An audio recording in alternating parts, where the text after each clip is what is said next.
Ah, my friends are here. I can show the clothes in my closet. Someone else's closet. I'm in the closet. Hi, everybody. Welcome to Crowdfunding Countdown. We're going to take a look at every single board game campaign finishing up in the next week, except for any of those that do the $1 pre-pledge. That's just how it is. But before we begin, I want to give a huge shout out to my newest patron, Mike. Thank you so much for jumping on board, supporting the channel. Thank you to everybody who supports the channel consistently. Whether I've shouted you out or just shout at you in our Discord, I appreciate you all. If I were to completely reflect upon it, I would sob and cry and throw myself down and hurl myself off of a building out of unworthiness. But I'm not going to do that. I'm just going to say thank you and just know that it's super appreciated.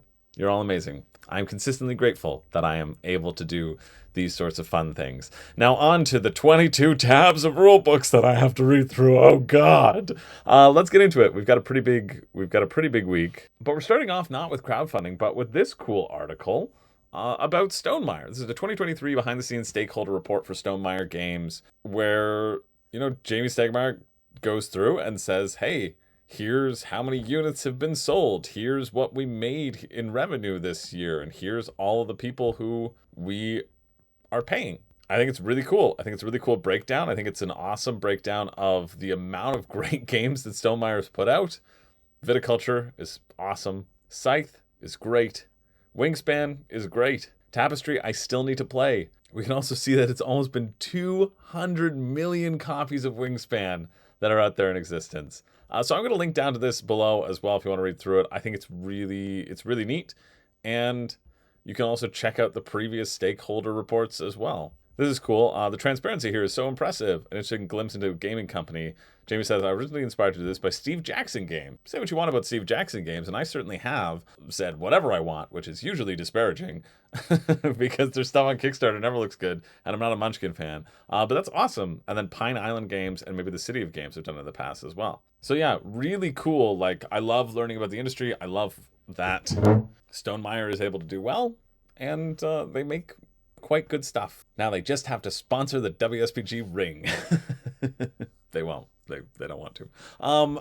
So let's move along to the week. We're going to start by looking at this one. Expedition Northwest Passage, HMS Terror Edition, the ultimate edition of a classic. Damn, am I gonna have to make a designated video about this? I just got distracted from Expedition Northwest Passage. I was talking to somebody and they were talking to Launch Boom and asked about the $1 pledge and all that sort of stuff, and the $1 pledge being their friggin' core push forward, because Launch Boom's just trying to gobble up everybody's marketing dollars. It's the enemy? Launch Boom, you're the enemy.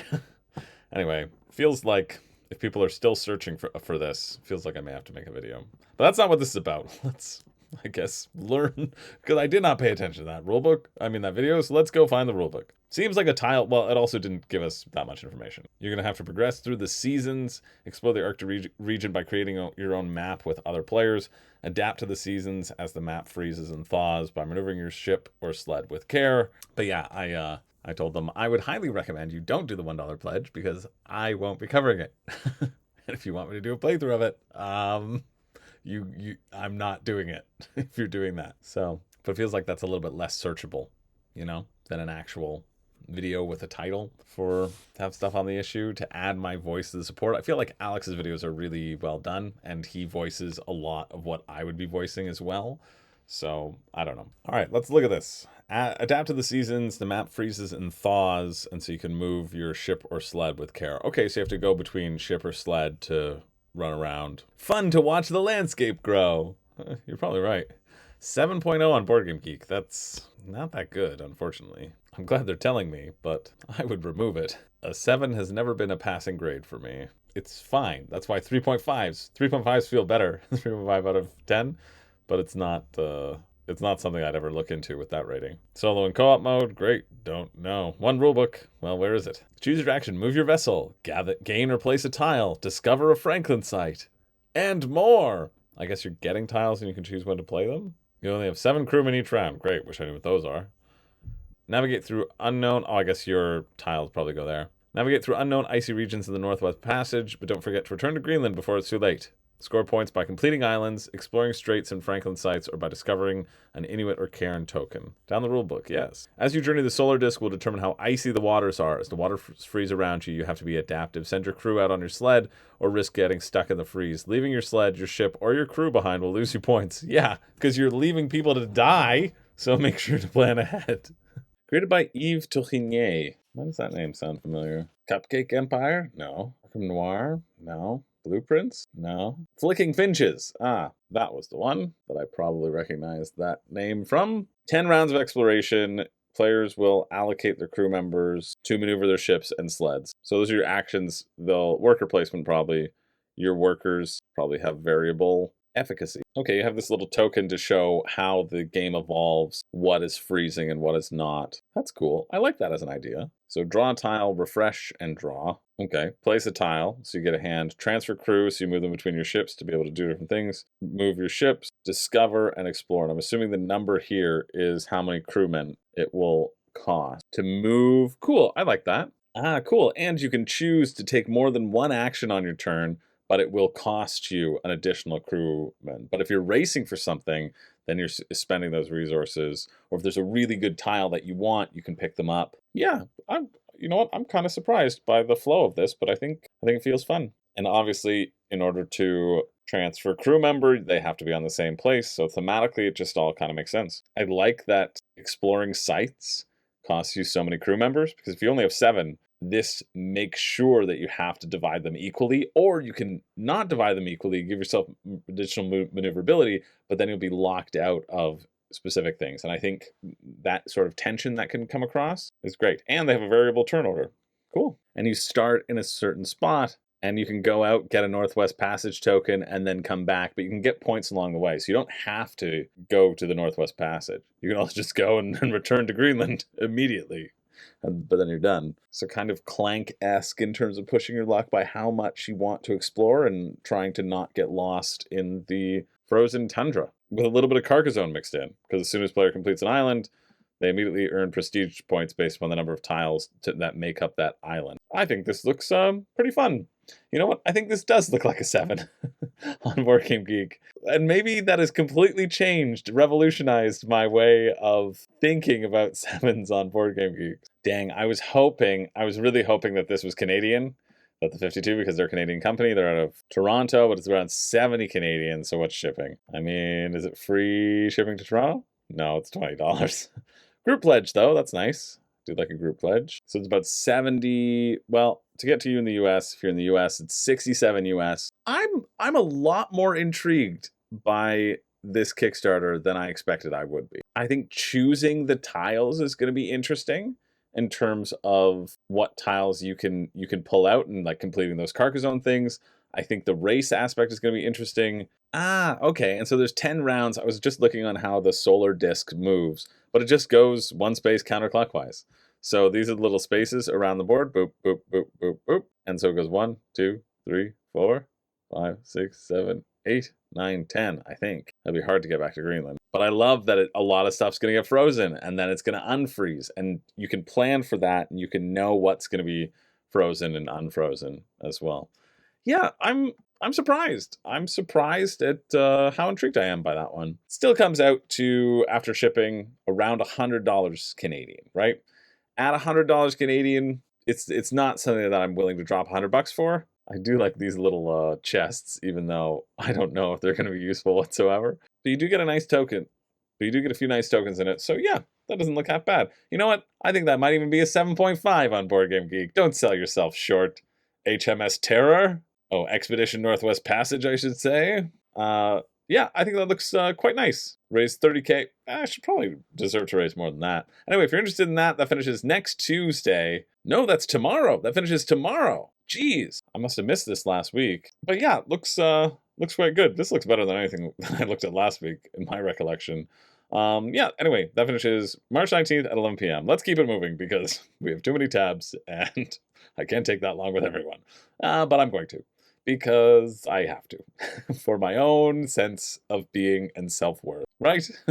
That's what we gotta do. We've got En route Explore the world's famous cities with En route board game. Not the board game, but En route board game. Chart your own journey and visit historical landmarks. Let's see. This is by Crowdfunding Games, which they did City of the Great Machine. So I like that. I think they also did Evolution, which never got to my door. So I didn't back it, but I was going to review it, and then it just couldn't make it. So we've got a mixed bag, but dang, City of the Great Machine was good. Whoa, and it was canceled? It was canceled? Why did it get canceled? Was it too expensive? Yeah, that's why. It was $80. And then what did they get it down to? 60? 60. Yeah, much better. Anyway, this isn't about that. Stop getting distracted. This is about En route, the best place to stop when you're driving in Ontario. Do you like playing board games and traveling the world? I don't. I like playing board games and staying at home. It is a continuous point of contention in my relationships. Oh, this looks kind of cute. Let's see. What you get retail, what you get Kickstarter. Yeah. Retail version, 35. When it's coming out, that's 48 Canadian. Special edition, 48 or 65 Canadian. So it'll be like $80 or $90 for me for a flip and write game. So no, it's just a straight no. But we can take a look at it because I think it might look kind of fun. What really kind of hooked me in is the idea that you can influence other people's decisions. So there's a bit of like using your own cards to push someone into a route that they don't want to go to.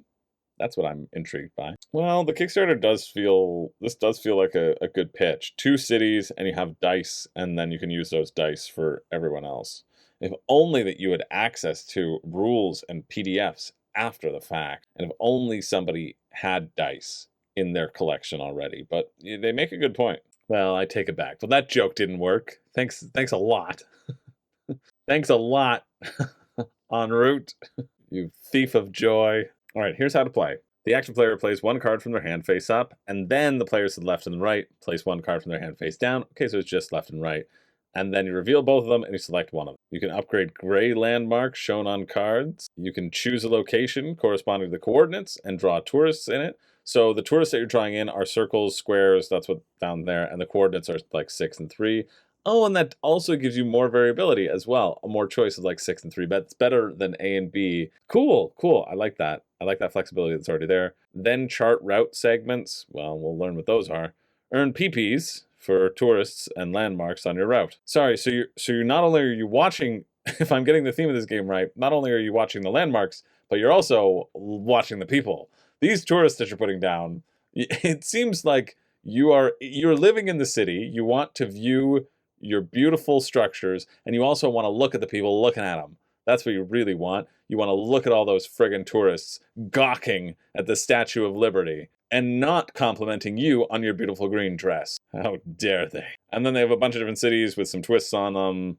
Let's get to the actual rules. Here are the rules. Great. Rulebook. The reason why I harp on the rulebook so much, I mean, you probably know this, but it's because I like to look at specifics, right? And whenever you get a how to play game, you can't just jump to the specific things that you're curious about, and that will sort of make or break the game. Not really make or break, but just like make it interesting, make it have a unique twist, or get you less excited. Here I'm specifically interested about scoring, though, because that's important. What you're doing, the flow of that actually feels quite fun. I can see that there are these different landmarks. That's exciting. So the goal of the game is to draw a city tour route on their board, trying to collect both tourists who appear throughout the city and landmarks that pique their interest. During the game, different route segments can be drawn, but at the end of the game, before scoring points, each of the players must erase route segments that do not form one continuous route, as well as the tourists who stay outside of the route. Yeah, they're just wiped from existence. I guess that makes sense. You just erase it because it's easier to track. No, you Thanos snap them.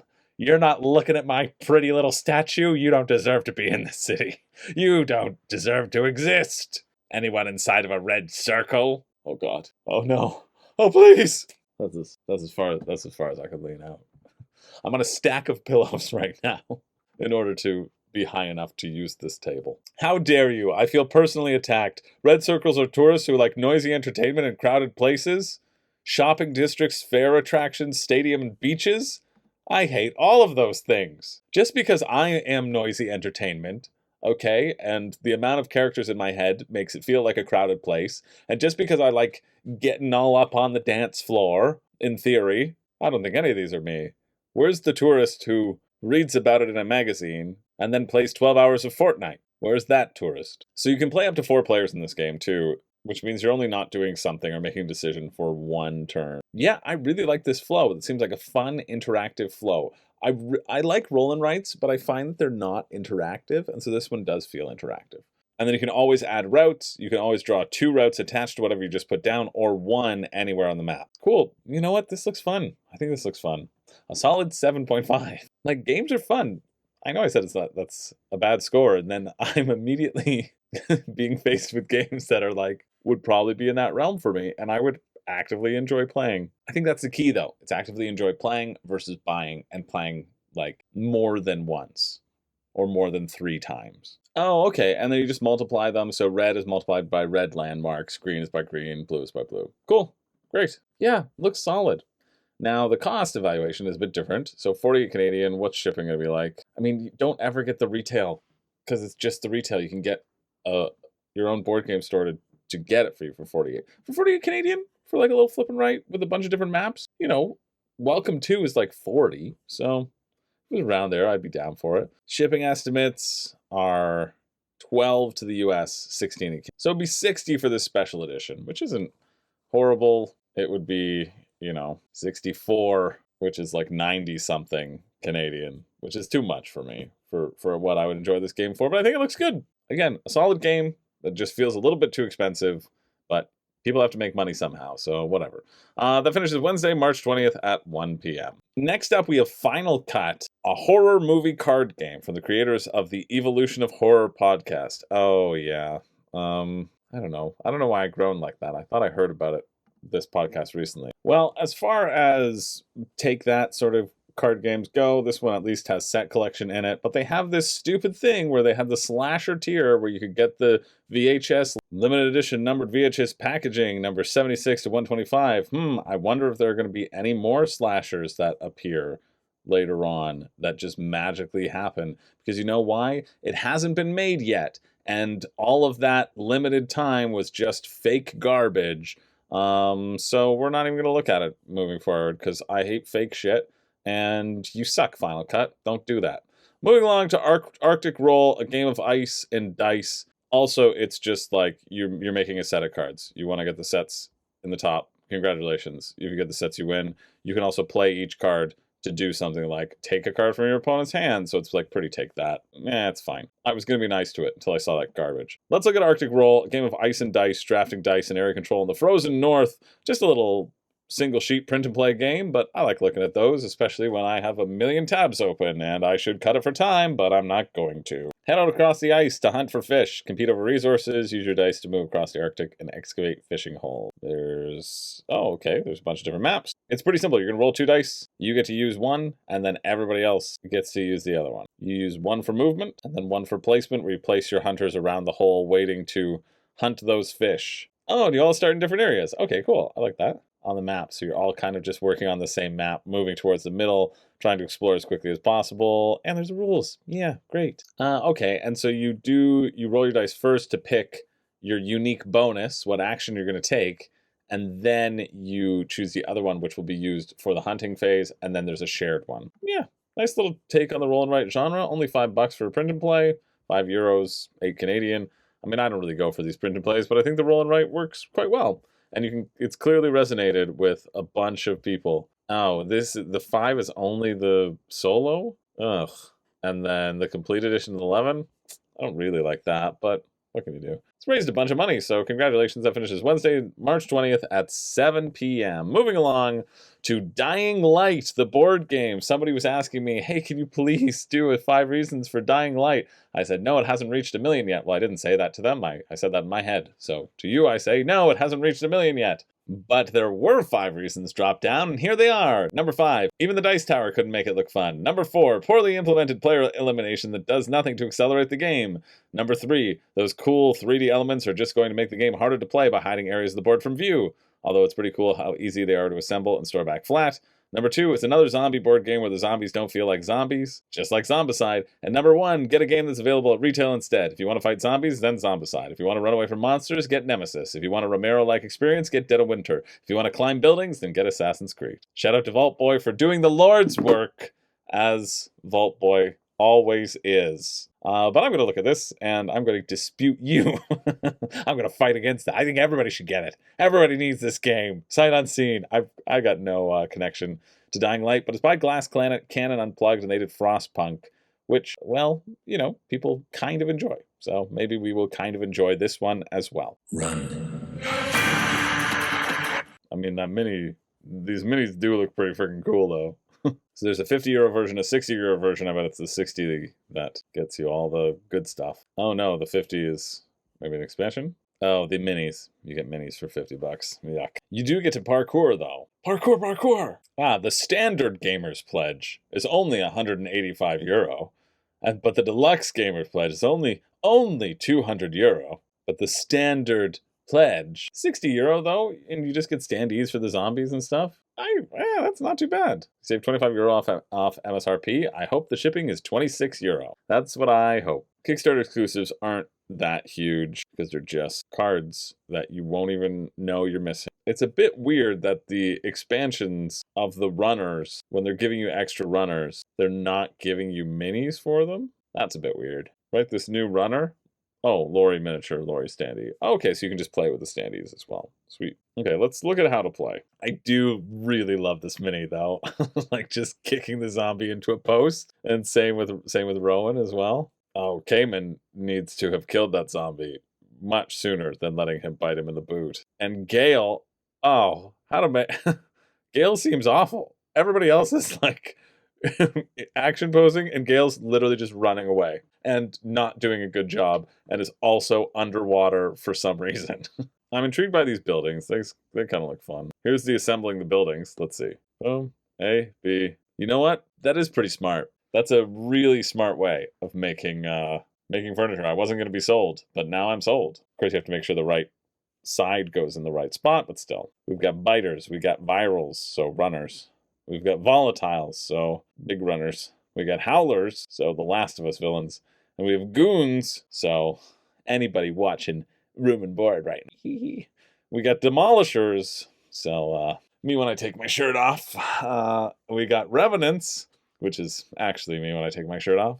And we have banshees, which is wow, and I probably should sue for likeness, but this is Renee. This is 99% Renee. I don't know if they got approval to use her likeness, but that's what it is. All right, let's look at the gameplay. I love that the gameplay is just story. The narrative campaign, yuck, follows their efforts to set up a new outpost in one of the city's districts, creating a safe zone and base of operation. Days have changed forever. This kind of makes me want to just play the video game. The collapse might have made the world a smaller place, but its last city offers ample space for up-close exploration.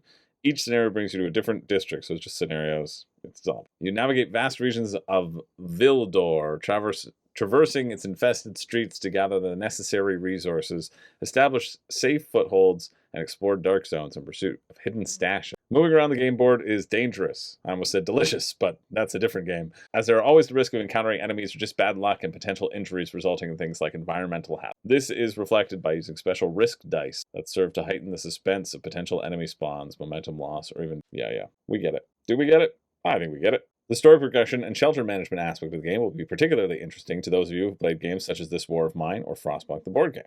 Cool. So a little bit more survival aspect to it. The core gameplay revolves around rolling action dice, assigning them to the action track, and spending them to perform actions such as running, jumping, or fighting. Each side of the action die displays various boost symbols, so you can enhance your skills. Maintaining your tempo by executing 4 or more actions each round rewards you with a special momentum die. But the more actions you perform, the more you draw the attention of your enemies, because you're just running around. I like that idea. Okay. As night falls, the players no longer have the advantage. Their turns are determined at random by activation cards. I don't know what that means, but I don't think I like that. Day versus night is also reinforced by a special UV feature. You don't need to play in the dark to enjoy it, but you might want to dim the lights a little, let it shine. That's fun. You turn off the lights, you activate your UV light. Come on. That's the sort of goofy fun that I can really get on board. Cool. Read the core rules. Yes, please. Oh, and you can get it on tabletop. Okay, cool. Oh, of course, there's stupid, unnecessary, giant Frostpunk-like parkour stuff. The windmill expansion. Get out of here. I imagine the day and night and activating your turns.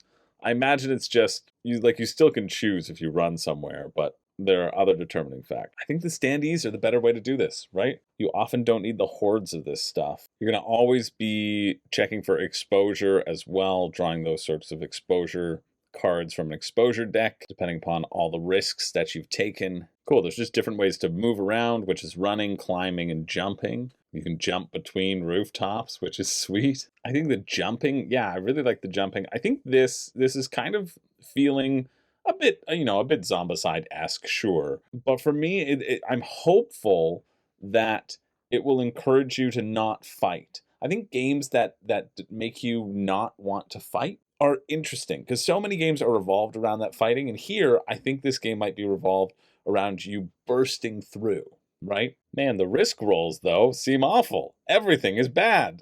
Fatigue, wound, exposure, spawn, and then safe. Nothing happens. Lots of bad things are going to happen to you. So maybe I take it back. Maybe you won't be able to run through people, because it seems like you are going to always have horrible stuff happen to you. Even if those are two out of 6, you still have a 66% chance of having something bad happen to you. But you can hit evade, so you want to be able to mitigate those risks. Cool. I like the idea of the momentum. It doesn't really tell you what the point is here. I guess because all that information is in the scenario. Okay, and exposure cards determine how many baddies will move towards you. Yeah, okay, and that randomness was starting from the next activation phase. Use the activation deck to determine the activation order. So you don't know when you're going to go. Kind of becomes a little bit of Aeon's End. The zombies can attack you at any moment, right? That's the whole thing, is that they might attack during your turn, they might attack not, which I like. I like that as a change. That feels nice. Yeah, I mean, a decent looking game, I think. I don't think you need all the million expansions that they're going to push upon you. How many people have gone in for everything? 2,800, 757 more. Oh, but you can get one with sun drops. That's nice. For only $354 Canadian, right? That's absurd. However, for the base game with the standees being €60, 89, that feels okay. What's shipping going to be like? Shipping to Canada? Hey, €22. You save yourself €3 off MSRP, which you could save yourself by waiting for any Black Friday sale ever. But yeah, I like this potential as a standard pledge. Or you can just get an axe. An axe made out of a sign. You could do that for €90. Dice allocation and push your luck at its finest. Yeah, I buy that. I buy that tagline. If you're interested in Dying Light, that finishes Wednesday, March 20th at 7 p.m., looks solid. I mean, there's so many out there. I probably would rather play Zombicide. I don't really need any more dice checkers in my life, but I like that there's a standee version. I like that that's going to be this sort of base version, that you're not going to need all that bloat. Because always remember, a standee is better than a gray unpainted mini. Let's move along to our next one, which is the Game Boy Geek Season 12. I'll just touch upon this very quickly. Game Boy Geek is another YouTube content creator, Dan King. I don't know Dan King at all. I had him run a couple ads for WSBG at one point in time. That's the extent of my interaction with him. And you can get a bunch of different promos, 50 different promos. Now, he said included every single card is its own promo. Or so 100 different promos for $50 or something like that. Promos inherently don't matter, right? They are inherently there to promote or to give somebody a reason to support something. But hey, I always like shouting out other creators. He's made $16,000. Jeez, I'm gonna get into the promo business. And I really, really highly recommend checking out Game Boy Geek's, his game room tour. It is so cool. It is so cool. There's a secret door. Go search that. It's great. That's the main reason I wanted to give him a shout out, because it is so cool. I bet you can see a little piece of it. Hello, my friend. Oh no, Dan! Give me the zoom out. Give me the zoom out. You didn't zoom out. He didn't zoom out. Let's move along to Biome Kickstarter, a nature-themed board game for 1 to 4 players. Protect your baby animals and build the most biodiverse ecosystem in Biome. The ultimate nature-themed tableau builder. Oh.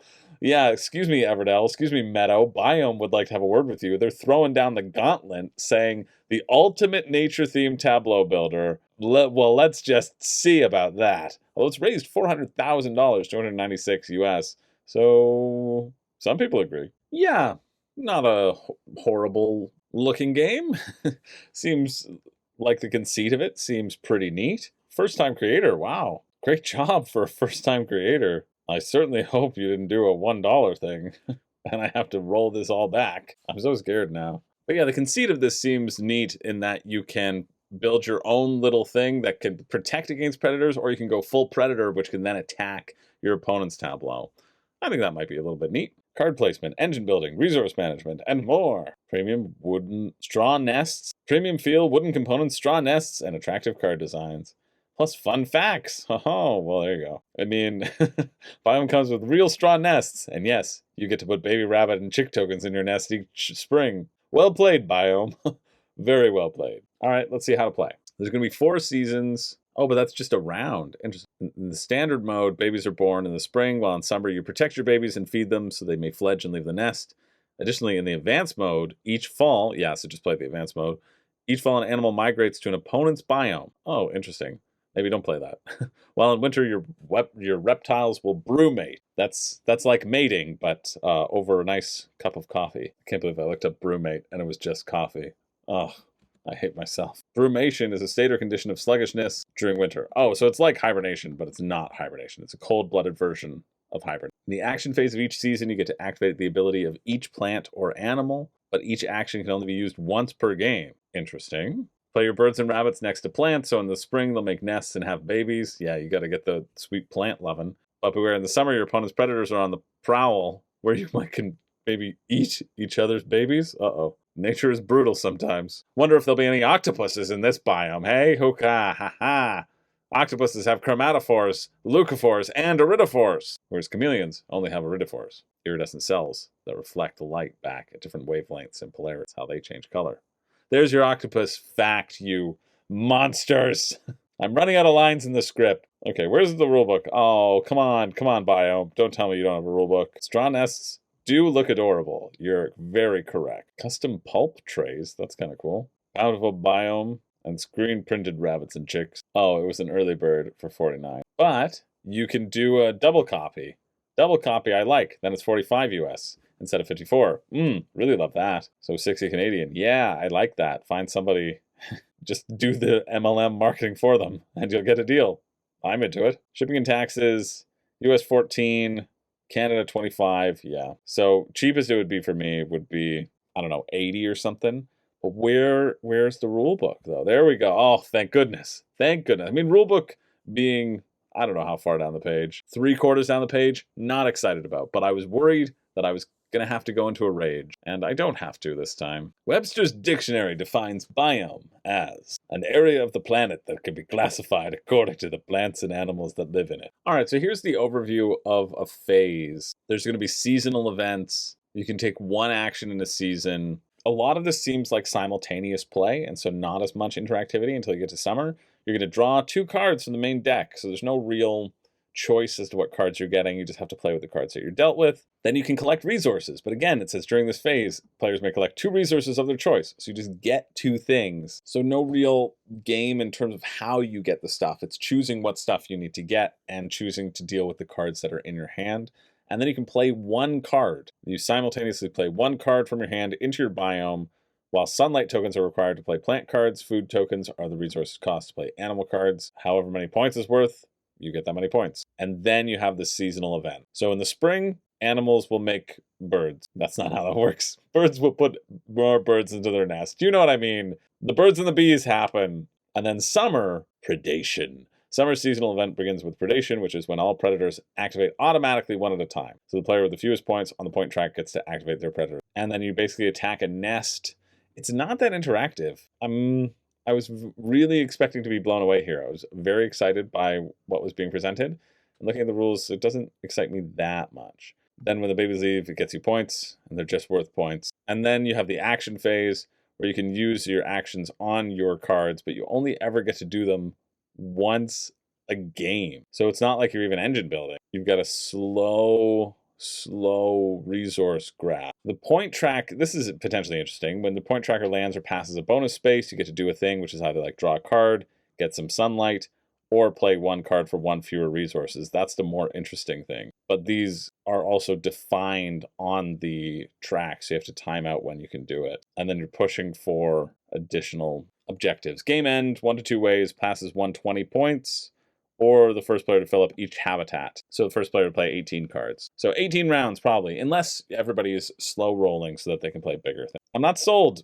You want a nature-themed tableau builder, check out Kavango. I think Kavango looks better than this, but it looks okay. So really surprising that it's raised so much money. Like, I was expecting something wildly exciting gameplay-wise, and I think it's just because of the nests. I'm fairly certain it's just because of the nests. So for me, it'd be like an $80 game. Nah, I'd rather wait and play Kavango. That was a bit of a miss for me, which was surprising. I was very excited by the amount raised, but hey, there you go. That's what happens when you read the rulebook. That's Thursday, March 21st at 12 p.m. You realize if it's for you or not. Moving along to Chroma Arcana, a tactical card game of dueling mages. Unless, of course, you just read the tagline and then you know that it's not for you because... So it's just like Duel Monsters. Yep. Experience a TCG-style play without the boosters. Love that. All in one box with optional 1 to 6 player co-op expansion. Yeah, let's look at it.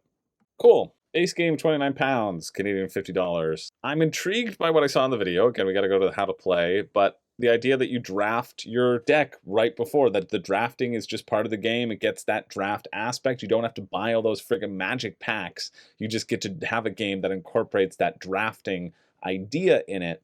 Really like that as an idea. I would love to see more games having those two phases where you plan out your deck, right? You have that drafting phase. You have that denial of what people are doing. Maybe I'm just on a Terraforming Mars kick where you can just play in between. But I love plays like a TCG without the need for boosters. Everything comes in a box. You build your deck, you charge your spells, you battle it out, baby. Cool. Over 100 cards, each with unique hand-drawn artwork. Sweet. Love that. 20% off retail price. I mean, the art does look awesome. 2 player boards, 26 ego cards. I think those are abilities. Yeah, I'm really intrigued by this. And then there's also a solo co-op pledge. Includes base pledge and the way to fight a tyrant. Co-op ego cards, fractured arcana cards, tyrant specific behaviors, and then 10 standard tyrant spells. I like it a little less that I think it's drafting sets of cards because I just want it to be so free form. But I understand that sets of cards will probably chain together, and so it makes it a little bit more balanced. I'm assuming this is the better way to do it. Read the rulebook, yes, please. 24 pages. Charge token cost. Great. Spell color / symbol. Name. Artist. Spell type and symbol. I'm confused by this color and this color. Like this is blue and that's gray, and I'm just confused, so I'm just going to move on to the game overview. Okay. And not try to puzzle that out anymore. 2-player dueling game where mages battle in the fantasy world of Alcar. Create a deck by combining sets of cards. This might be the only time I read the setup diligently because I think it's very important. So there's a mechanic that you can interrupt your rival's turn. No, I don't want to know how to do this intro setup. I want the I want the standard game setup. Fine, but I'll learn how to cast spells first. I want to know how to set it up, though. During the game, each mage takes a turn to decide which spells are placed in their spellbook, which cards to discard to charge those spells. Okay, that's the cost. Got it. And what order to cast. Duel ends the moment a mage is reduced to 0 health. Great. You use your cards to charge your other cards. Done. Great. I like that as a mechanic, so I'm in. Spells have to be placed in your spellbook from your hand in order to cast them. Oh, but they can only be charged by discarding matching colored cards from your hand. Also why you have to draft in sets. Cool, you have ongoing and burst spells. You can summon minions, cool. And you always have a base thing that's based upon your main color, which I assume is whatever one you draft the most of. Okay, here's a turn sequence. You focus. Each action, each spell, active spells will have a focus idea, so it's an ongoing effect. It's upkeep.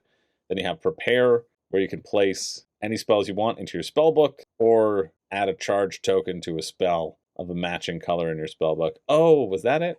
Those are charge tokens? Okay, ignore that. It's a red herring. Ignore it. Each deck has 3 Arcana cards in it, 1 from each color that you've selected. Okay, so you're going to choose 3 different colors and face your opponent with those colors. I like that less. It's a little bit less exciting, but I understand there has to be that balance. But it's less exciting. Anyway, then you can cast, once you've prepped your spells, you can cast your magic, and then you refresh. You discard your hand, keeping up to 2 cards. Cool. Yeah, I mean, it seems simple. Fine. Specific rules, standard game setup. Shuffle, the egos get 3, you keep 1, and you select it secretly? No, you select it face up. Then each mage chooses 3 colors from the pool of color. Yeah, I don't know. I think this looks fun. I like hand management, I guess. I need to update the mechanics video series where I just railed on it, but I think that, you know, the idea of choosing what cards to play and what cards to discard, and I like that a little bit more than the standard 2-player head-to-head card game. And I do like that if I take the red spells, my opponent knows this, and then they can counter by taking the void spell. But what is the shipping cost going to be?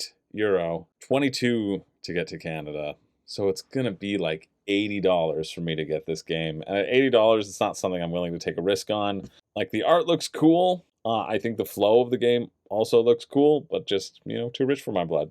That's still fun to look at. I'm happy it's funded. I think the people who get it hopefully will enjoy it. The finish is Thursday, March 21st at 3 p.m. Moving along when I get back. Goodbye. I gotta go do a show. All right, let's get back into it. Let's check out Realm Runners over on BackerKit. Okay, well, I guess we're looking at this. I hope you don't have a rule book. That's how I feel about this one. Yes, a free D4, the best dice out there. There's a bunch of different game boards that you're going to swap in and out. You're going to make your way to the end, kill the baddie, and then probably make your way back? Something like that. Only one person can get out alive, but you need to murder the big baddie before you're able to get out as well. Why do you give me the rule book? Oh no. Watch the full 20-minute how to play. I'd rather not. I don't know anything about the game. I just don't know why I'm so mad at it right now. How to win. The boss must be defeated, and you must be the last non-death player, zombie reaper, alive. Once a player turns into death, they can drastically alter the game, but they cannot win. So you just cause havoc. It's because I know exactly what type of game this is going to be, and I just think it's going to be random. Too much randomness, but, you know, some people like that. It's being pitched as like, hey, if you've never played a board game in a decade, or you play every day, this is the game for you. And I think it's more for the people who haven't played in a decade. Anyway, each turn consists of 3 phases. Choose to play or not play any 1 loot card. Play one of your 2 M&M cards, chocolate or peanut butter. They're magic and movement cards, and so you can use them to move or to magic. Suppose you roll dice at each other until the minion's dead, and then that's if you face a minion halfway through, and then if you get to the boss realm, all players are immediately transported to the boss realm, so it doesn't matter what you were doing previously. You just all get to teleport there, so why would you ever do anything? I don't know. But a first player to land on the boss realm goes first by getting to use a loot card, an opponent, or a boss. So then you get to choose to just target everybody else instead of the boss, which I don't know why you would do that. And then the boss would attack you.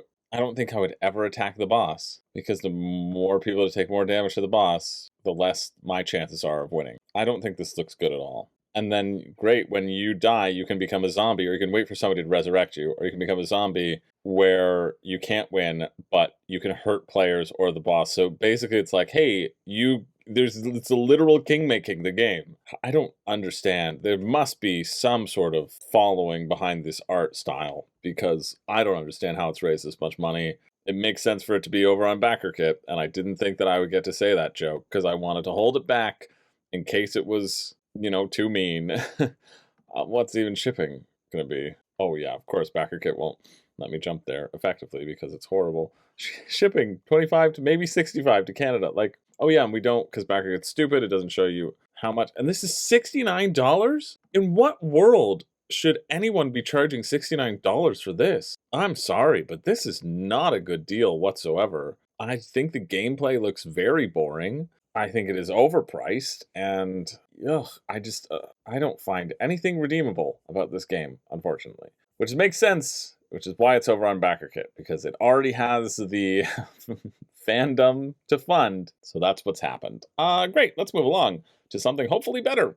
Logic and Lore, a cozy but competitive deduction game for 2 players. I just got another backer, good job. $19, I like that as a price. Okay, let's see what this one's all about. This one looks kind of fun.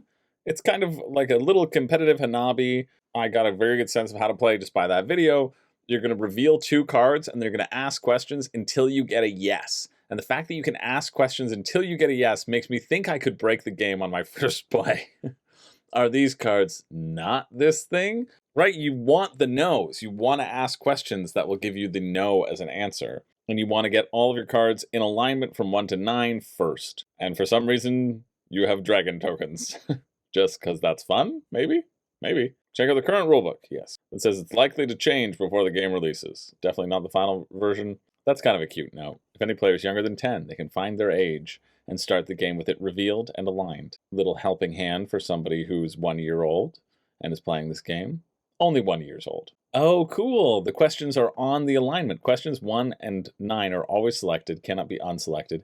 You can only select questions your opponent has not claimed. If all questions are claimed, you may steal one of your opponent's claim by removing their token and adding yours. Cool. So you're choosing which questions you get to ask. I like that. That's neat. Delightful little twist. Oh, and ask your questions in the exact order listed. You may not change the order of questions, but you may skip questions. Cool. And once you get a yes, I got my yes. Once you get that yes, cool. I really like that. The questions aren't open. They're not free form like I thought they were going to be, but they are specific and they're related to this game. Yeah, that looks pretty neat.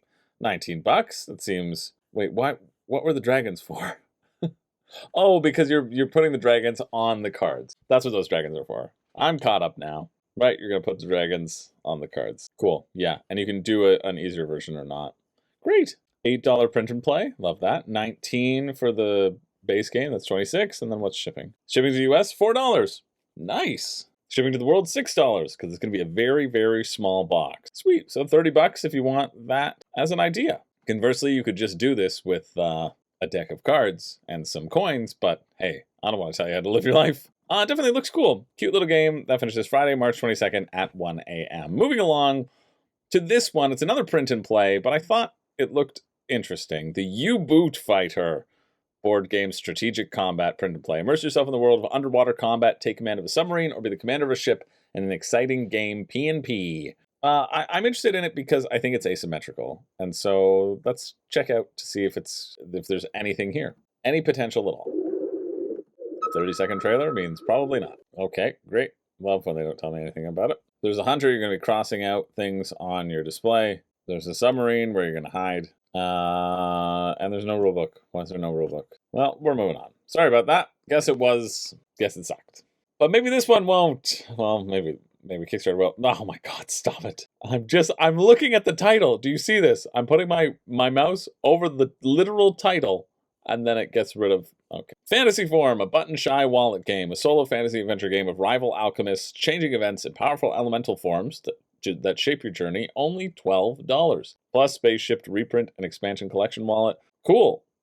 This is the most a button-shy descriptor has hooked me, and so I hope to be hooked. I do like there's $3 print and play, though. No pledge manager for US. I got it. To get international shipping. Okay, how to play. FantasyForm is a solo-only game where the player must defeat a rival alchemist. The game starts with a wealth card in play, overlapped by the guide card. Look, that's you. You're the guide. Your current companion always lines up with your current wealth. Similarly, your artifact cards line up with your current form, so you can easily see your health and any special rules related to your form. Alright, then your rival also starts in play, but you don't have to worry about them. Deal out row of 3 cards showing the current upgrades, companion, artifact, or form, available for purchase. So I guess this is your form. Your health is 12? I'm not sure. Oh, your artifact, and then your health is here. Okay, so your health is 5, and then you're going to tick down. That's fine. So you're holding a torch as this alchemist. I get it. I got there, okay. It's light. Each turn, you have to resolve 2 encounters, the leftmost encounter for its Outland event, and the next one in sequence for its Forge event. And then it gives you some market prices as well for the cost. And so these can get shuffled up or mixed around. That's cool. There's a lot of multi-use happening in these cards to keep it small. You got to put on a different form so that your health shifts. Okay, and then once the ethereal row runs out of cards, the rival will act, and then they'll punch you in the face, and you got to kill them before they use 5 turns. So if they're around for too long, they'll just overcome and win. And then everybody who gets it also gets this expansion, the 6-card expansion. Well, it's only an 18-card game. 6 cards is a lot of stuff. Multi-use cards, multiple elements of the game, new ice form, wear a cloak of fog, hire a scout, and some new encounters. Yeah, there's no rulebook, though. $5 shipping to the US, $14 shipping to Canada, right? It doubles the price, which is why I think I haven't pulled the trigger on button shy stuff. Also, no rulebook, but I like the overall idea of that. Deal with events, get stuff, purchase things in the market so that you can punch your opponent. It seems fine. Not like that thrilling, though. not something that I would go for. But if you're interested in that, the finish is Saturday, March 23rd at 11:30 a.m. Moving along to Gettysburg, A Time for Heroes. Refight the Battle of Gettysburg using the Chancellorsville 1863 system for 2 players in 2 hours, card-driven. And I'll tell you, I want to skip this one. I really almost did skip this one because it's about historical board games. But the reason I didn't skip it is almost at the very top of the page. They just missed it. What's this project about?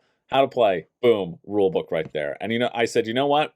I don't care if you're a war game. I don't care if I'm not the target audience. I'm going to look through this, and I'm so stoked for it. That's what putting the rulebook near the top of your page does for you. Again, if you put it at the top of the page, that's an instant buy for me, Shows me you stand by your product, and nobody's done it yet.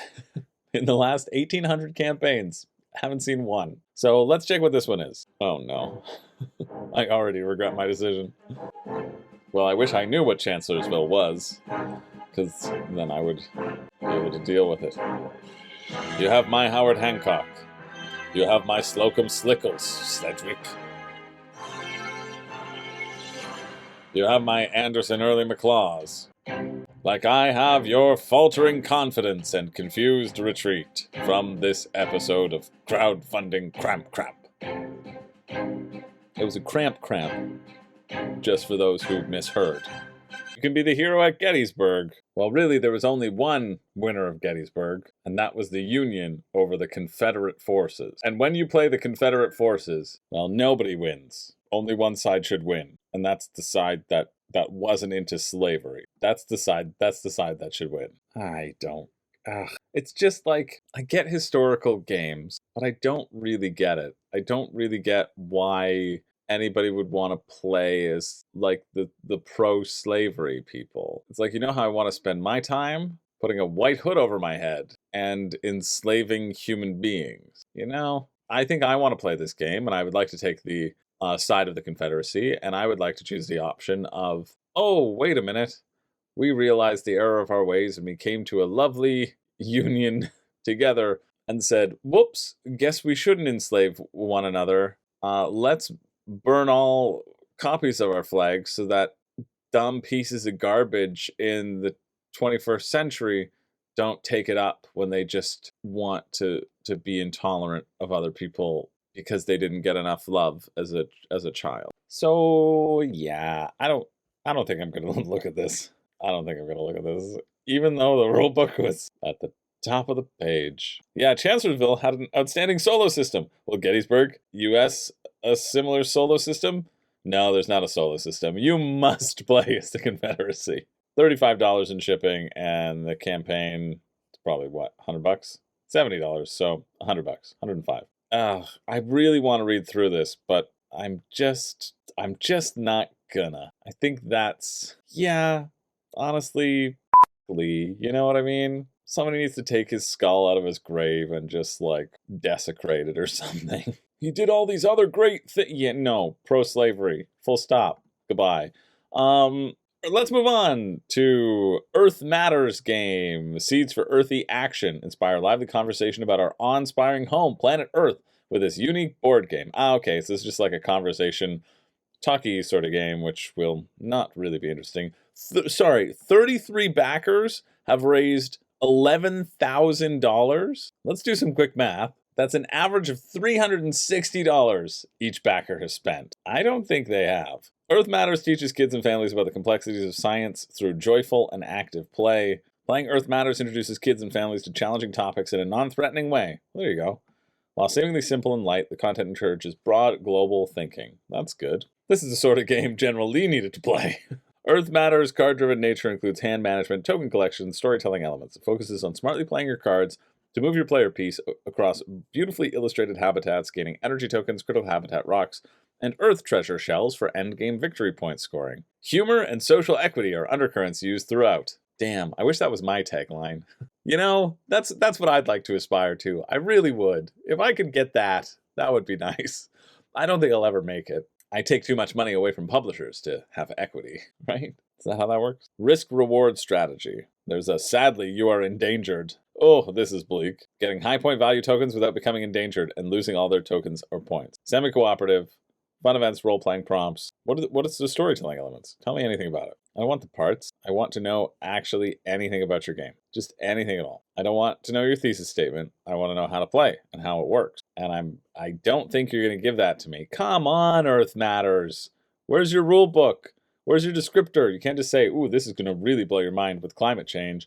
And then it's just move your token up one spot and get a token. Oh, you're now extinct. I clearly left at the wrong time. This has been this has been very bad. This has been very bad since getting back from my show. Like, come on. Is this review going to do anything for me? So all the event cards are just sort of discussion prompts, and they'll probably move you up, and then you have to have a discussion about it. So it's not really that replayable, which makes sense. So what is your highest tier? Is there some sort of weird Save the Planet tier that I'm not looking at? There's one 375, but on our average was around that number. So not sure who's just donated a bunch of money. Maybe this isn't Earth Matters. Maybe it's fraud matter.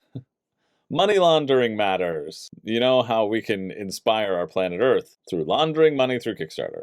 Who knows?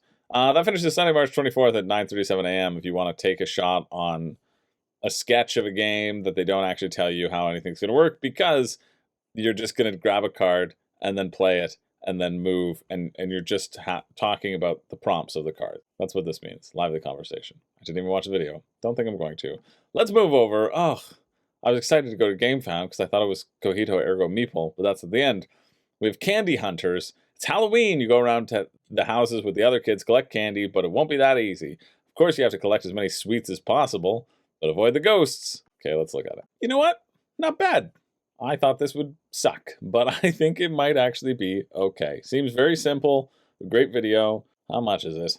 All in set? No. Yeah, copy of Candy Hunters, 25.66. I like that. €17. Really like that. The early bird was also cheaper, €13. Really like that. It's just a very simple tile laying game that I think might be okay. You have a bunch of pattern cards and you have a bunch of houses. On your turn, you basically put out a house and you try to hit a pattern, but you need to put your kids on those specific houses. So you also get to move ghosts around, which can bump your kids into different spots. And so you only want to form this pattern once you have kids on there so that they can come back to you and take all the candy. But everybody's trying to get their patterns done in the same fashion as well. There's also an expansion with a little misty expansion.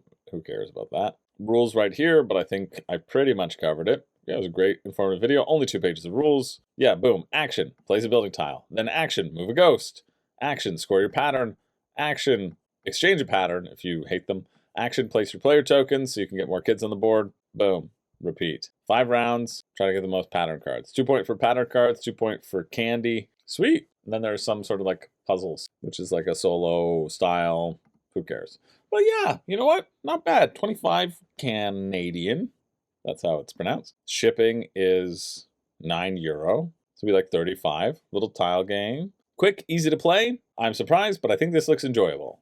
So if you're interested, check that out. That's over on GameFound. That finishes on the 24th, which is Sunday at 7:59 p.m. next Sunday. All right, moving along. We've gotten a bit better. I hope this one's good. Somebody in the comments asked if I was going to cover this. Well, yes, we've finally made it here. We've reached the end.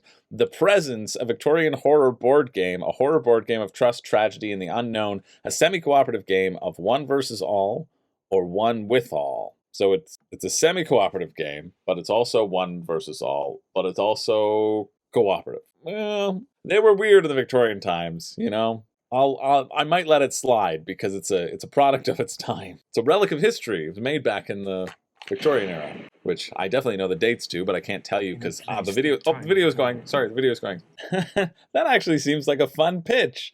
It's a combo of Betrayal at House on the Hill and Mysterium, where the ghost is trying to give you different information, or maybe it's trying to lure you into a room and kill you. You don't know, but only the ghost player knows, and you're trying to uncover it before it's too late. Sounds like a really great concept. The idea that if you're the ghost, you can't speak the whole game. You just have to slowly move pieces around and go, please, trust me, please. Please, Gelfling, please. We want peace. Please, Gelfling. Oh, I thought it's veiled in moonlight. I thought it said hand in marriage. We're here to offer you a true ghost horror experience. All art made by humans. Dead humans. I like this warning. Deals with mature and difficult themes. I think that's a good warning to have. Is the spirit good or evil? Can you trust it? Over 80 horrifying spirit powers. Plays one of the 4 spirits or 8 visitor characters. Only 56. Yeah, that's a nice price. That's about the same as Betrayal. It's going to be a bunch of tiles, bunch of characters. All right. 56 seems reasonable, I think. Visitors win by locating and revealing each secret of the spirit's past.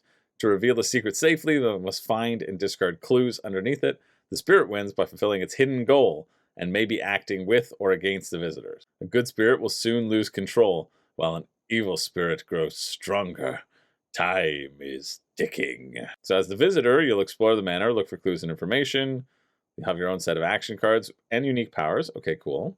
Well, just asymmetric small abilities. You may only speak to your fellow visitors if near each other. If separate, you're on your own. That's also fun. I like limited communication. I think this is really neat. Where you're just wandering and say, hey, okay, we got to do this. All right, cool. And then you head off. And then you can't speak to each other anymore? Cool. Each visitor carries a candle. Small protection against the spirit's influence. Well, you're giving me Night Cage vibes. But this, you know what? Is this the good Night Cage? Are you a good Night Cage? Did we find it? You carry a candle, a small protection against the spirit's influence, but beware, open flames smother easily. And as the spirit, you're in several places at once, represented by your presence dice. You can play cards from your own unique set of powers, limited by the amount of presence you have in a room. Cool. You use darkness to gain powers over the visitors to aid or deceive them. You're like, listen, an evil spirit may play nice for a while. A good spirit may turn on the visitors. Cool. I like that there's both reasons. If you're up for an extra challenge, let the spirit communicate only through a special spirit talking board. There's a literal Ouija board. Sorry, I meant a Waluigi board for the spirit to communicate with. Some Art Prentice postcards. I'm in. I like this style. I like the vibe. Each visitor gets a unique wooden pawn. That's nice. DIY visitor standees. Okay, cool. I don't care about that, I don't think. Oh, so you can make standees instead of the pawns. But they're like, do it yourself. We don't want to do it. All right, yes, give me the rule book. I want to see the sort of actions that you can do. Learning guide, playtest guide. Nah, give me the rule book. An early draft. Yeah, I don't care. Give it. Give it. Give it to me. It's right there. It's literally right in front of you. Just give me that rule book. You're looking at it right now, Chris. I want it. I want the rules. They know. You've made your point. Where is it? You're looking at it. There's nothing there. Maybe there was nothing there all along. Oh, God, no. Spirit player, your objective is determined by your script. It's drawn at the beginning, tells you if you share the visitor's goal or you're secretly against them. Remember, it is often best to pretend to play nice at the start, regardless of your true intentions. Yeah, tell that to my game group. I would absolutely, anytime I play this, and I'm the spirit, I'm an evil spirit. I'll tell you that for free. I'm probably a good spirit, but I'm probably going to look at you as if I'm an evil spirit, because I have resting evil spirit face, okay? I was told that, and it's true. You've never seen me look relaxed. I try to keep it professional here on camera, but if I was to really relax, I would look like this. That's how I relax, okay? Sometimes it's nice just to take a breather. Just let your hair down. Your proverbial hair. Session or campaign? No, don't put a campaign in here. I don't want it. There's so many campaigns now. Just make it scenario based, and you don't need a campaign. You have to play the right cards underneath these trauma cards that you've revealed. You have to play the correct trauma.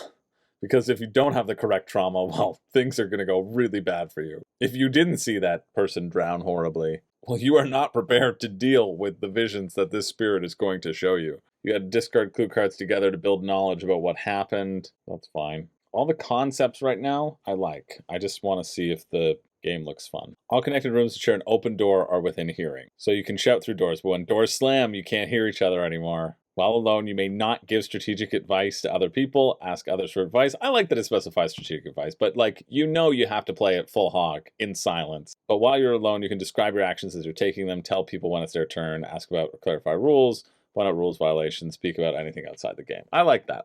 Any conversation and communication should always be heard by everyone around the table, including the spirit. There are no restrictions on what information can be shared. So it's only when you're with somebody can the two of you discuss the strategy of what other people should do.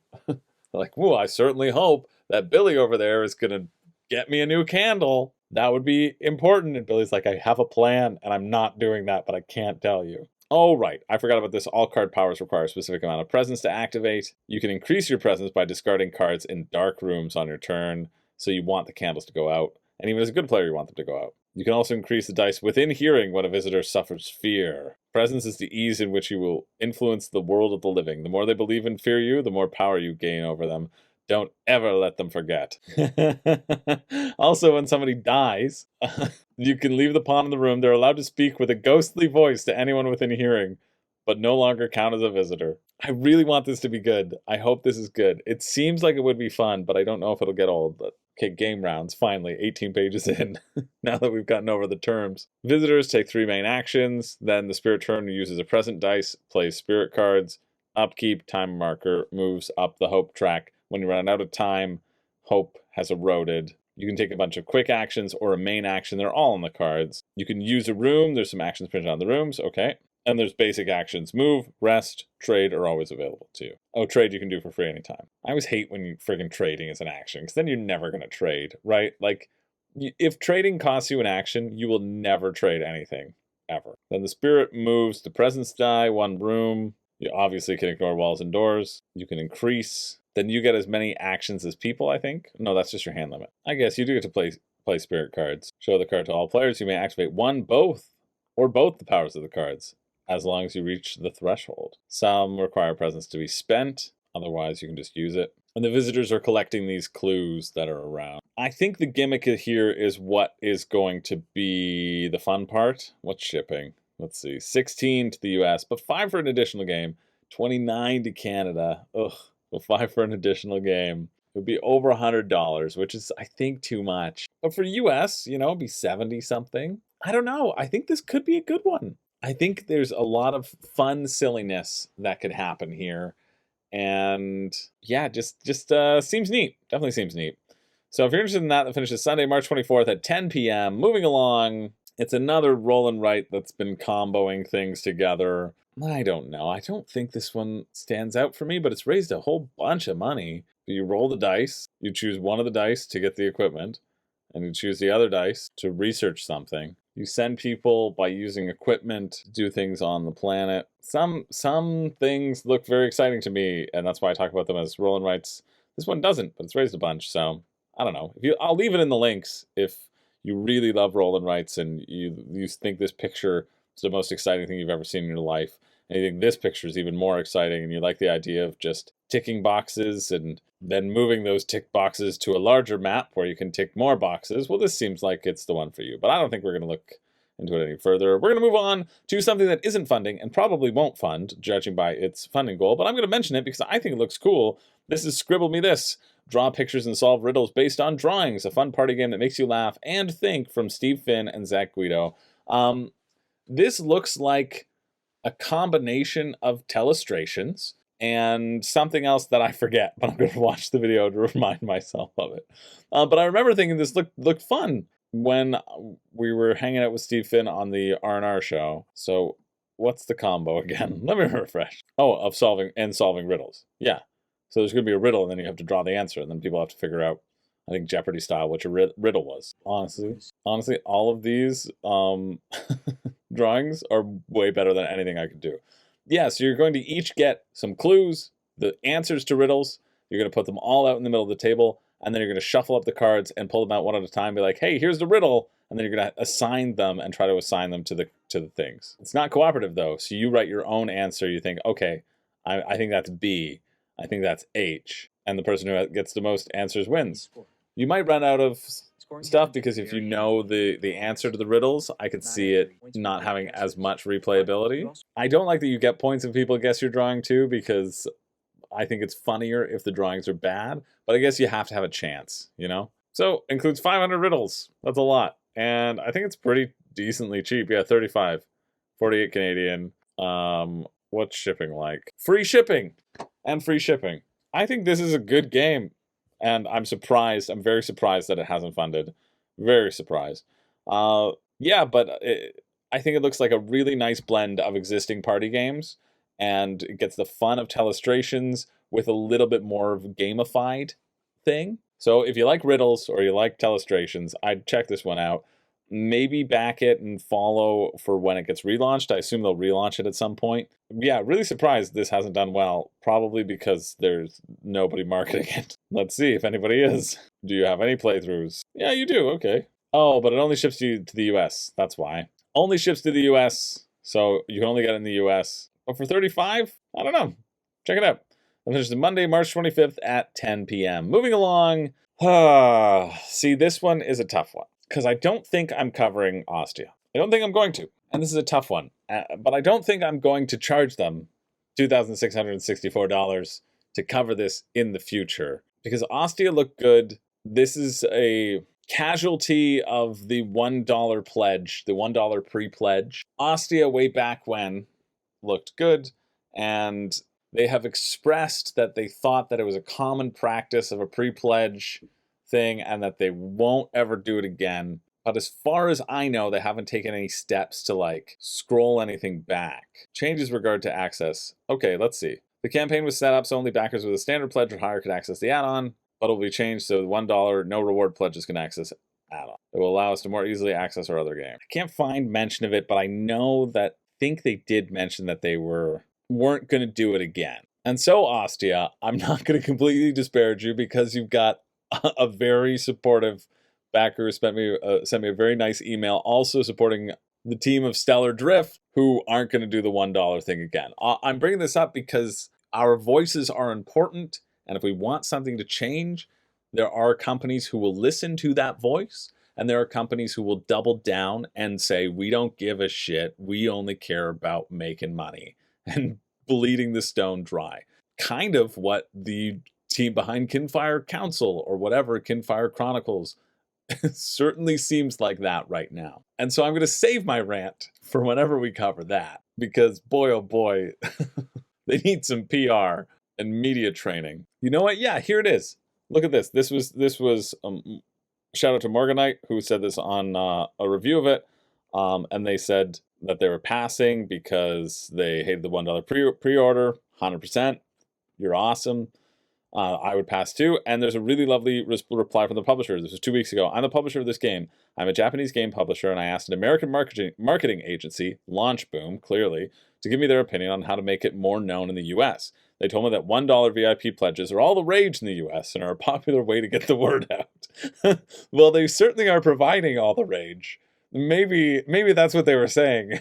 I somehow don't think so, but you know, we've stumbled upon something pretty close. They've created all the rage in the US. Maybe they are what everyone is raging about.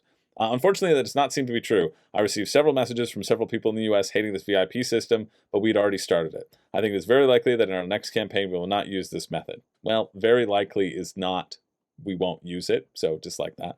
But I do like this sentence. As a result, we acted dishonestly.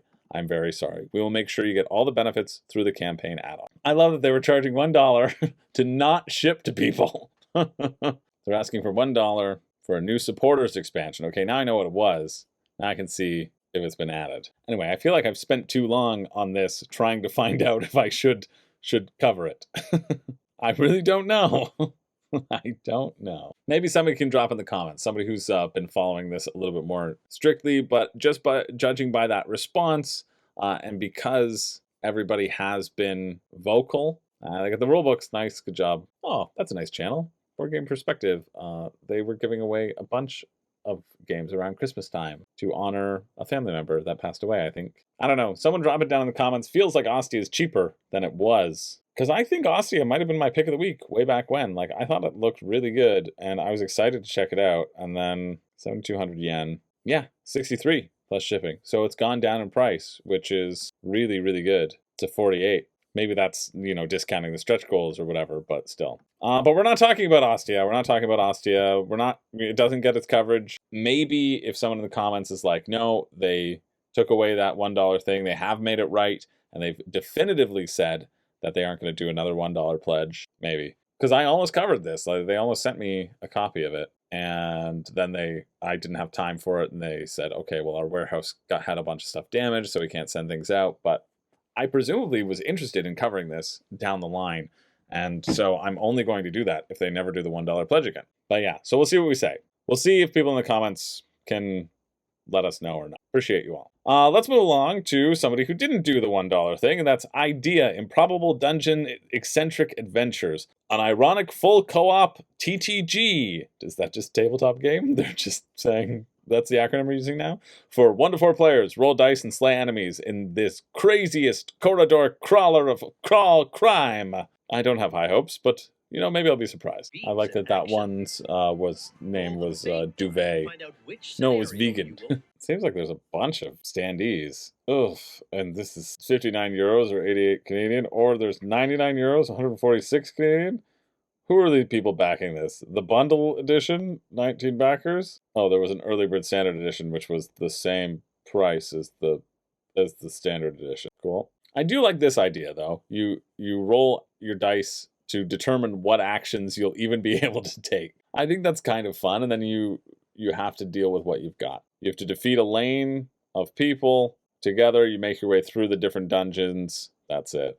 But I just think it's really light. I thought this was going to be like a $20 or $30 game, and it's over $100 for me. Everything was produced domestically. Well, there you go. If you complain about things not being produced domestically, where is this? In Bologna, Italy. If you want your stuff Italian made, there you go. There's vegan, and there's duvet or cuvee. Here's the how to play. You roll a fate die, there you go. That chooses the dungeon. Then you draw a card, some stuff will happen. You roll another dice, see what villains are there. Then you choose what actions you can resolve. Fight each other down. Is the how to play not enough? Delve deeper into the rules. You know what? The how to play was enough. I don't think it's that exciting for me. There's nothing I really need to clarify because I understand everything, and I'm not wowed by it.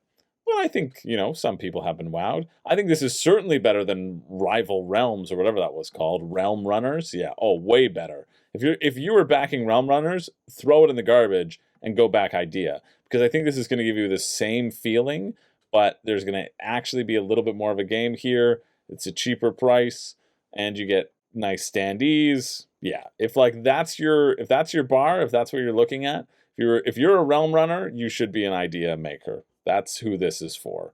The people who are hurt from Realm Runners, and this might actually give you what you're hoping for. For me, it's still a bit too light and not really that interested in it, but hey, I'm glad they funded.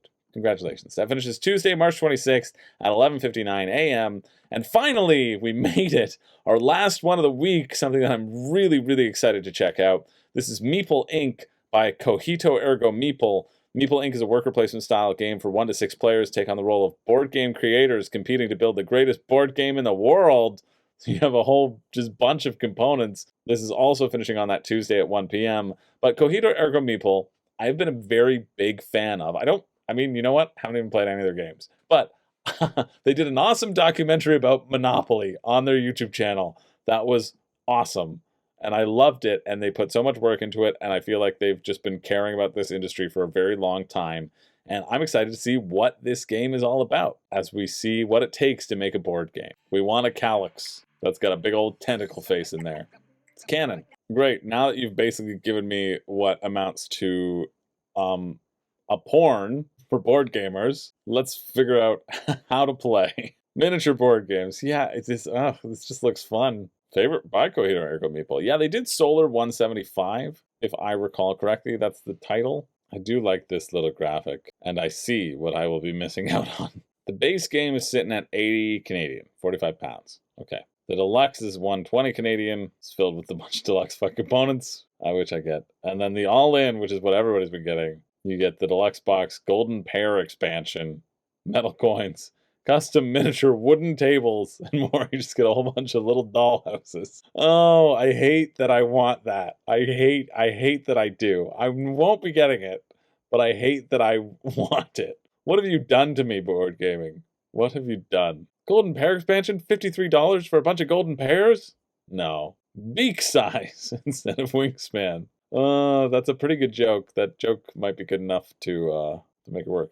You know what? I think I'll watch this video instead. No, instead of reading the rulebook, because I have that much faith in them. No, I'm just kidding. Well, we'll probably do both. But seriously, you can click through. We're gonna go to that friggin' Monopoly documentary. See how long ago it was. Yeah, Solar 175. I knew that. I thought that looked cool. It was basically Campaign Orléans in space. Terrible game or timeless classic? I liked it better when you didn't change the title. But this is the Monopoly. Yeah, it's really good. Go watch this, everybody. It's really great. Okay, now I'm gonna read the rule book now. I do like that there were the Great Meeple Wars. The Great Meeple Human Wars of the 1500 are a distant memory, and two species have coexisted harmoniously for centuries. Oh, that's funny, and that's the this is the next game that I want to see from them. In Meeple Inc., you're aiming to be the most successful board game publisher in this alternate reality. Oh, wait, that's an alternate reality? That didn't happen? Less interested.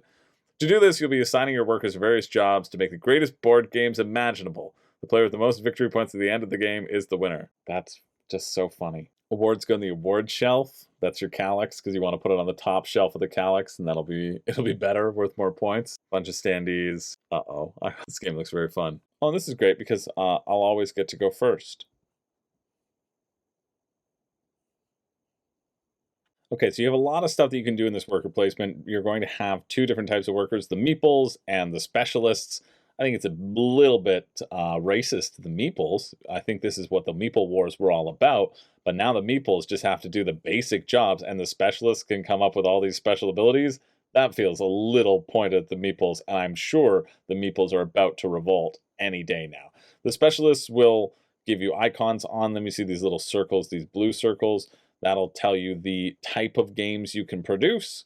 And then they also act as additional actions as well. So here in this higher specialist, you can get specialists, and then once you get that, you get a standee for your specialist, which can go out and do additional things and has a boost depending upon where it goes. So they become special workers, right? They have their asymmetric workers, variable workers, which I like. You can get additional skills. That's how you level up how much you can create. You can hire just freelancers, get a lot of resources, etc. Get your game boxes locked in. That's the best part about the game. This is kind of cool. You're manipulating the time track. So you're manipulating the end of the game. There's an hourglass where it moves for every worker you retract, thereby tying in the game to the number of actions being taken. But you might take more actions than your opponents if you're able to get more workers, right? More standees. And you can get bonuses for pulling things back in a interesting manner. So I see like some potential excitements happening there. And also, if you predict where your opponents are going, just to make this a little bit more active, something to do, you have to guess where your opponent is going. And if you guess where Gammon Games, certainly not Come On Games, but Gammon Games is going to go, and they go to that action, you reveal it, and you get a certain number of points, which I really like. Once the hourglass hits 0, everybody takes one more turn. Your published games are worth points. You have objective cards. Yeah, I think a lot of the fun is going to come with these special abilities, these WoW cards, and these freelancers that you're adding into your mix that you can upgrade with abilities. I think that's pretty fun, and adding in these specialists who can go to a specific spot, making the prediction aspect work well as well. I think it looks fun. I don't know what this pair expansion is. Maybe it'll tell me about that. All right. Give me the base game. Triple layer. Look at that. With premium felt. Ah, who needs deluxe components? You can get your calyx. You get your punchboard standees. You get your punchboard tokens. You don't need all these beautiful, oh god, these acrylic standees. The metal trophies. Oh my god, the wooden research token upgrades. Just 30 dice that you're not going to use as dice. You're just going to use as tokens. But you're making board games, so of course you need copious amount of dice. What's this golden pair? I mean, shut up and sit down. You want to golden pander to them, and just a bunch of objectives, additional game box tokens. Wait, you don't get the game boxes in the base game? Yeah, of course you do. Mini game boxes. There you go. A neoprene convention mat. Well, you didn't give me the rules about that, so why should I ever care whatsoever? Yeah, that's great. Don't care about the all-in, because they haven't explained anything about it. Delivers in March 2025. Probably not. Probably June. Okay, fine. Fine, you're giving me information. No, this is not information. It's just, people want golden pairs. I get it, but I'm not going to get it. Shipping, what's shipping? Base pledge, $9 to US, 15 for deluxe. Canada, 11 for Canada, 14 for deluxe. Cool. UK, so all in that sort of range. All right, so this would be $100. And this is getting close to hitting the $100 idea. Right? It would be 14, so it would be about $100. It's something that's very, very unique. or it would be 130 if I wanted the deluxe fight components. I would go back and forth between those because the tokens are probably very satisfying. I love that they just show you what stretch goals are upcoming. They're like, we haven't unlocked this yet, but we're gonna unlock it. We're gonna absolutely just unlock it in those days, just to have something to talk about in our updates. This looks cool. This does look cool. I think it's a really neat idea. I love the meta nature of it. I think I could be happy with the base game. I think you get also a solid amount of the base game. The worker placement feels like it's a nice chunky worker placement. The iconography might be a little bit overwhelming, but I don't know. I don't think so. Oh yeah, you see how friggin' how much better the wooden tables look than the little boards. That doesn't matter.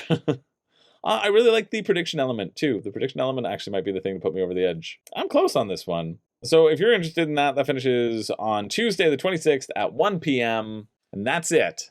That is it for the week. This was a very long week, or at least, long for me. I don't know how much it's been edited down, but it's long for me. And some solid games this week.